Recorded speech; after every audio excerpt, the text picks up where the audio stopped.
नमस्कार। आज हम एक ऐसे विषय की गहराई में उतर रहे हैं जो सचमुच दुनिया बदल सकता है। Fusion energy. जी हाँ। इसे अक्सर ऊर्जा का पवित्र खजाना बिल्कुल या होली ग्रेल भी कहते हैं। बिल्कुल।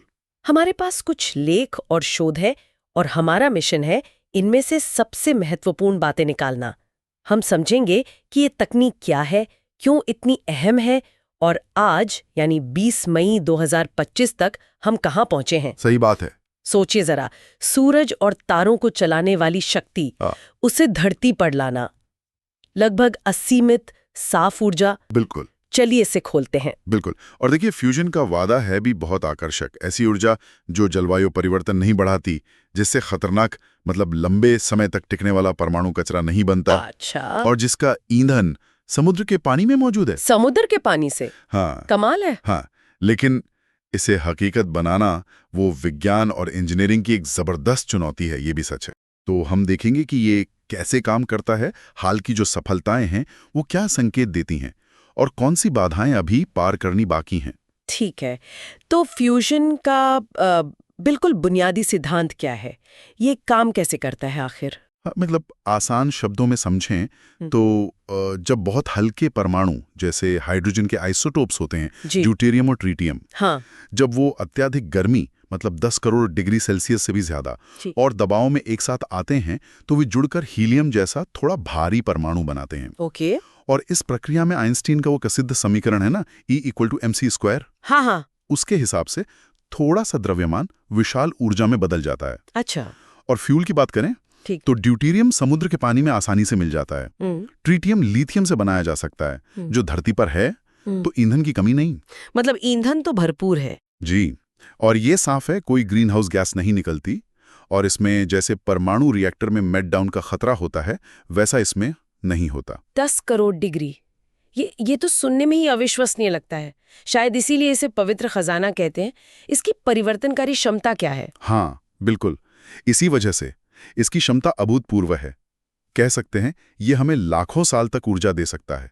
सोचिए, स्थिरता। लाखों साल? जी, और ये कार्बन मुक्त है, तो जलवायु परिवर्तन से लड़ने में बहुत बड़ा कदम हो सकता है। जीवाश्म ईंधन पर हमारी निर्भरता खत्म हो सकती है, ऊर्जा सुरक्षा बढ़ेगी। और आर्थिक पहलू देखें तो अनुमान है कि यह वैश्विक जीडीपी में 68 से 175 ट्रिलियन डॉलर तक जोड़ सकता है। इतना ज्यादा? हाँ, और ऊर्जा की लागत कम करके उपभोक्ताओं के अरबों डॉलर बचा सकता है। तो ये सिर्फ बिजली बनाना नहीं है, ये पूरी अर्थव्यवस्था को नया आकार दे सकता है। सही बात है। इस दिशा में तो दशकों से काम चल रहा है। कोई खास पड़ाव जिसने उम्मीद जगाई हो? हाँ, कोशिशें तो 1950 के दशक से ही जारी हैं। जैसे ब्रिटेन की जेट, जॉइंट यूरोपियन टोरस जैसी परियोजनाओं ने काफी शुरुआती काम किया, नींव रखी।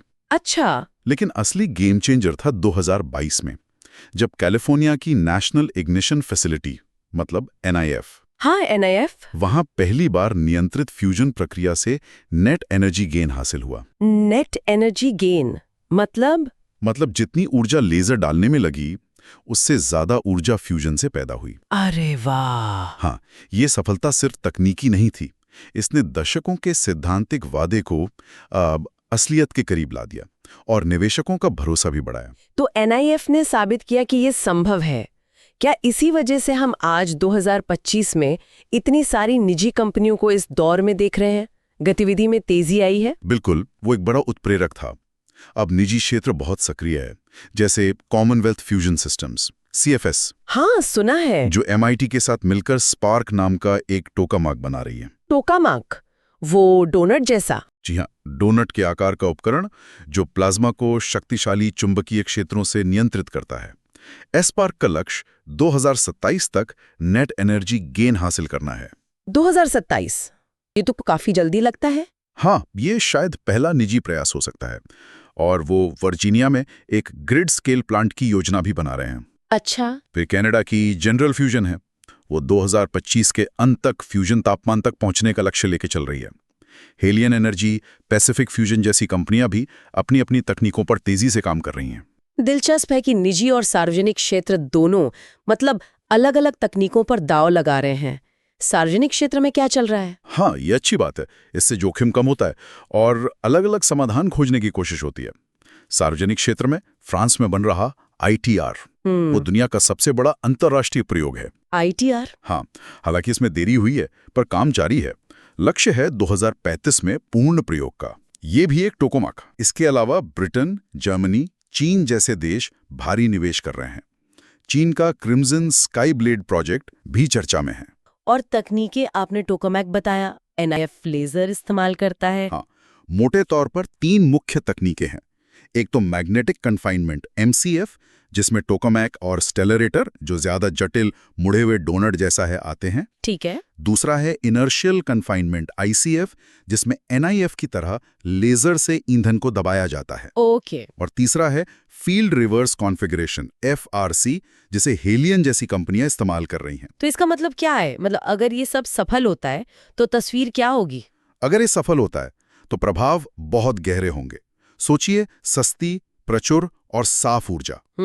अमेरिका जैसे देश में उपभोक्ताओं को सालाना $100 बिलियन से ज्यादा की बचत हो सकती है। बाप रे। पर्यावरण के लिहाज से ये नेट जीरो लक्ष्यों तक पहुंचने का एक बहुत बड़ा जरिया बन सकता है। ऊर्जा के लिए दूसरे देशों पर निर्भरता कम होगी। सही। और शायद दुनिया भर में ऊर्जा तक समान पहुंच बढ़ सकती है, जिससे सामाजिक बदलाव भी आ सकते हैं। लेकिन रास्ता आसान तो नहीं होगा, चुनौतियां भी तो होंगी। बिल्कुल, चुनौतियां बहुत बड़ी हैं, इसमें कोई शक नहीं।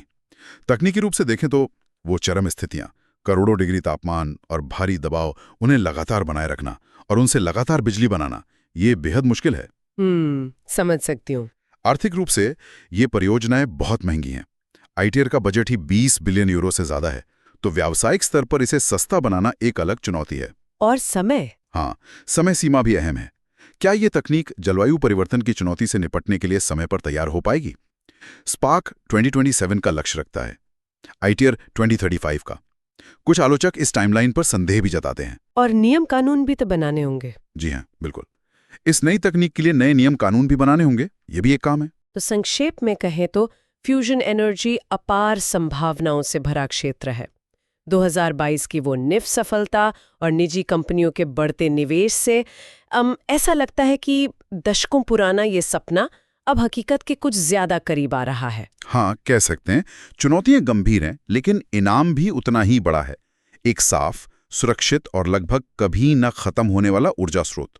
तो इसे पाने की कोशिश निश्चित रूप से सार्थक है। आगे का रास्ता नवाचार, अंतर्राष्ट्रीय सहयोग और सही नीतियों पर निर्भर करेगा। ये सोचना वाकई दिलचस्प है कि अगर हमें सच में लगभग असीमित साफ ऊर्जा मिल जाए तो हमारी सभ्यता कैसे बदलेगी। हमारी अर्थव्यवस्थाएं, शहर, रोजमर्रा की जिंदगी, सब कुछ कितना अलग हो सकता है। ऊर्जा की ये प्रचुरता समाज को किस तरह से नया आकार दे सकती है, ये एक ऐसा सवाल है जिस पर आगे सोचा जा सकता है।